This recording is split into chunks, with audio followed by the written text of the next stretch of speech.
Bonjour Lydie, comment vas-tu? Bonjour Elena, très bien et toi? Oui, très bien. Peux-tu nous parler un peu de toi? Où habites-tu? Ta formation, ta discipline artistique? Quel est ton univers en gros? Ok. Donc je vis en Loire-Atlantique depuis 26 ans, au bord de la mer. Mon cursus d'études, ben, écoute, j'ai fait l'atelier de Sèvres à Paris et un début d'académie des beaux-arts à Bruxelles. Ensuite, donc, je suis revenue à Paris. J'ai fait comment ça s'appelle? J'ai assisté à des conférences sur l'histoire de l'art à Paris. Et À puis, l'école du Louvre, hein? C'était euh, l'école du Louvre? Non, pas non, forcément. c'était pas à l'école du Louvre. Non, non. Je sais plus où c'était. C'était des conférences qui étaient proposées par la ville de Paris, par contre. Mais Ah l'endroit, oui. je sais plus. Voilà. Donc ensuite, j'ai fait différents petits boulots. Et puis j'ai démarré les expositions en 2000, donc en Loire-Atlantique. Donc j'ai exposé pas mal en région nantaise. Et puis plus du côté de Pornic, là où je vivais. Et donc je fais du dessin aquarellé sur papier. Et je dessine exclusivement des danseuses et des danseurs. Et pourquoi exclusivement des danseurs?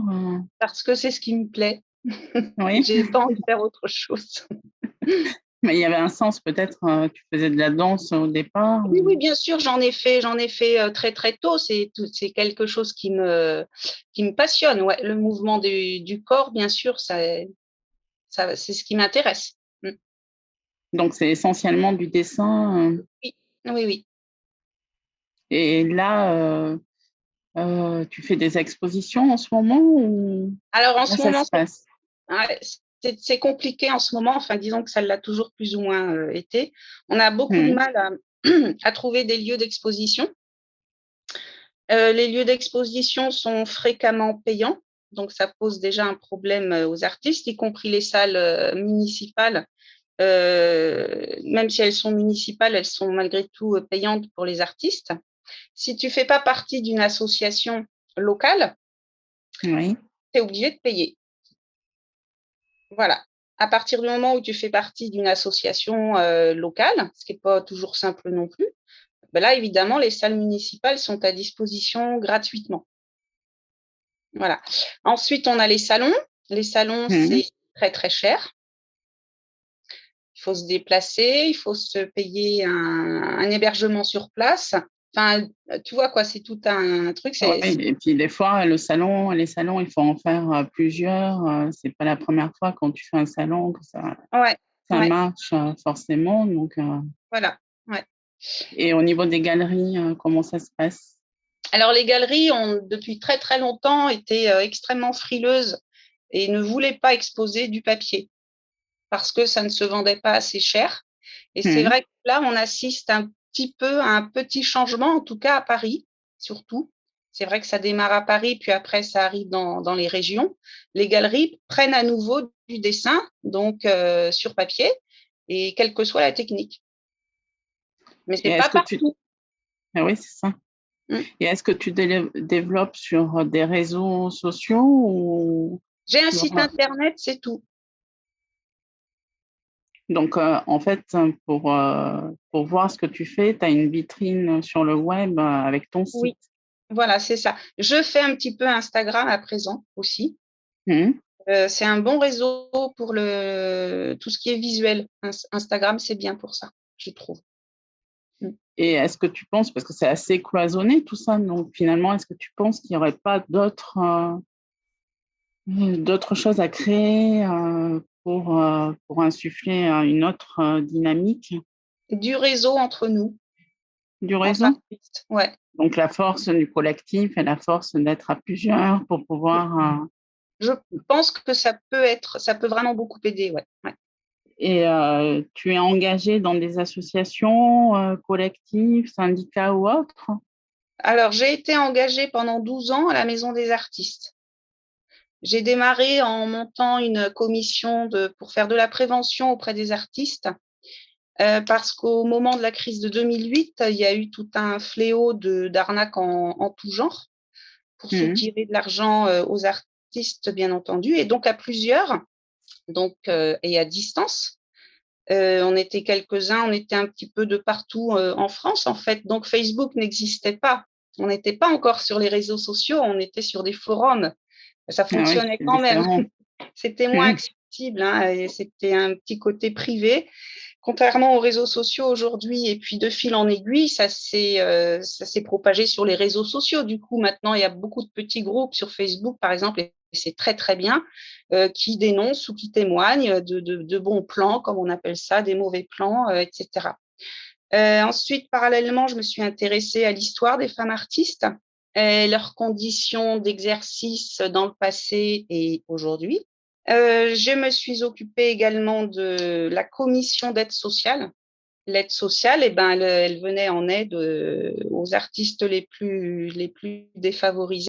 Faut savoir qu'en gros, aujourd'hui, tu as entre, je sais pas les chiffres exacts aujourd'hui après la crise du Covid, etc. Mais enfin, en tout cas, c'était au moins 30% de 30-35% d'artistes auteurs qui sont au RSA aujourd'hui. À l'heure actuelle. Ouais, à l'heure actuelle, mais je pense que c'est plus depuis le Covid. Oui, c'est ça. Et donc, j'ai été aussi vice-présidente de l'association La Maison des Artistes pendant 2 ans. Donc, toutes ces missions, ça te prend du temps aussi, quand même. Ça m'a pris beaucoup de temps, ça m'a apporté énormément. Et j'ai effectivement gardé des contacts avec des artistes un petit peu partout. Pour ça, les réseaux, c'est super. Donc, du coup, oui, ça crée une dynamique et puis ça t'a permis de faire des choses après. Voilà. Et puis, donc ensuite, ben, à un moment donné, il faut savoir laisser sa place. Au bout de 12 ans, c'est vrai que c'est fatigant. Mhm. Et là, je pense qu'avec tout ce qui se passe dans le pays, et puis évidemment, malheureusement, ailleurs, il faut absolument donner la parole aux artistes. Il faut essayer de se débrouiller par nous-mêmes. Il faut essayer de se regrouper, même se regrouper à distance, ce Oui, qui c'est ça. un peu pas logique, mais Oui. si, il faut que ce soit ça. Il faut utiliser un maximum les nouveaux outils qu'on a, qui se sont d'ailleurs beaucoup développés, tu vois bien, pendant les confinements, etc. Ah oui, oui. Oui, ça s'est Si de ça plus en plus paraissait développé. pas évident aux gens avant, bah, je pense qu'aujourd'hui, il y a beaucoup de gens qui sont passés par là parce que on a été obligés. Et du coup, ton métier principal, tu vis de ton art ou tu fais Des d'autres cours. choses à Non. côté?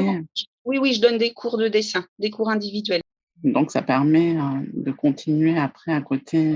C'est difficile, mais voilà, je continue, je m'accroche. Ouais. Et là, quel est dans le futur, qu'est-ce que tu aimerais faire, réaliser?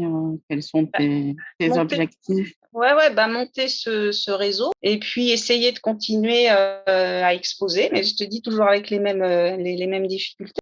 Donc, la crise, il y a quand même des conséquences à l'heure actuelle qui sont importantes. Oui, parce que par exemple actuellement, tu vois, les salles municipales, on y a accès uniquement avec le pass sanitaire. Oui. Tout le monde n'a pas son pass sanitaire. On peut aussi être amené à abandonner des projets si on n'a pas ce fameux pass sanitaire. Voilà. Ouais, donc ça réduit encore plus les choses finalement. Oui, ouais, ouais. Mais Mm. bon, pas dire que ça ne va pas durer et que on va bientôt retrouver une, une vie normale. Oui, c'est ça, faut espérer. Et donc là, tes travaux, ils sont diffusés où actuellement? Où est-ce qu'on peut les voir? Ici, près de chez moi, Oui. jusqu'à la mi-octobre. Et puis, je te dis, Mhm. sinon, j'ai un site internet. D'accord. Donc, est-ce que tu auras un message à faire passer pour les artistes? Quel serait ton message? Essayer de plus en plus de se débrouiller par eux-mêmes, mais surtout ne pas essayer de ne pas rester seul dans son coin. Surtout ça. Et essayer de trouver des canaux pour s'exprimer, euh, pour pouvoir parler entre nous. Ouais, c'est surtout ça la difficulté, en fait, de rester seul dans son coin et de ne pas Bien avoir de sûr. réseau aussi. C'est une des grosses difficultés des artistes dans les arts visuels, ouais. Et il y a aussi la difficulté d'un local aussi, de pouvoir aussi créer dans un lieu propice. Ça aussi, c'est une difficulté, Ça, non? c'est une difficulté, oui. Ouais. Mm. Ouais, ouais. surtout quand on fait des œuvres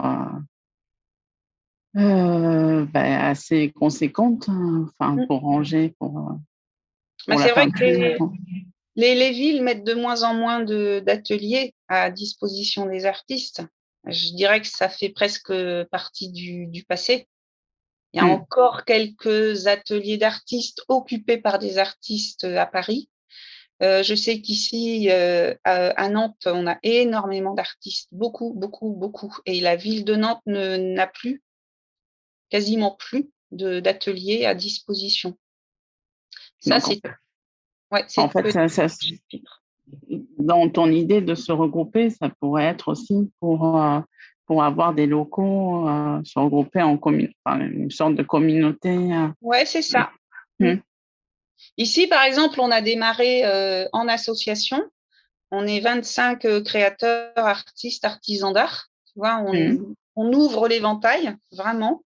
Donc, on est dans un grand local et dans lequel cet été, on a fait des ateliers aussi. Et le public est absolument ravi. D'avoir ce panel de. Ouais, En fait, il y a artistes et artisans. oui, Parce oui. que des fois, il y a un clivage qui se fait aussi des fois entre les deux. Alors ça, je trouve ça dommage. C'est plus du tout le moment de faire ça. Mm. Enfin, moi, c'est mon avis, hein. C'est mon Ah avis. oui, Les oui. artisans d'art et les artistes font tous des pièces uniques et on a beaucoup de points communs. Mm. Si la matière est différente, la démarche est malgré tout la même au niveau de la création. Et justement, ça peut amener un public différent aussi d'avoir Oui. les deux. Ah oui, oui, là, on le voit de toute façon. Mm. Le public apprécie de pouvoir avoir plusieurs sortes de créations qui sont dans le même lieu, bien sûr. Faut pas hésiter, quand on peut, faut pas hésiter à faire ça. Bon, merci Lydie. Merci à toi, Elena. À bientôt. À bientôt. Merci.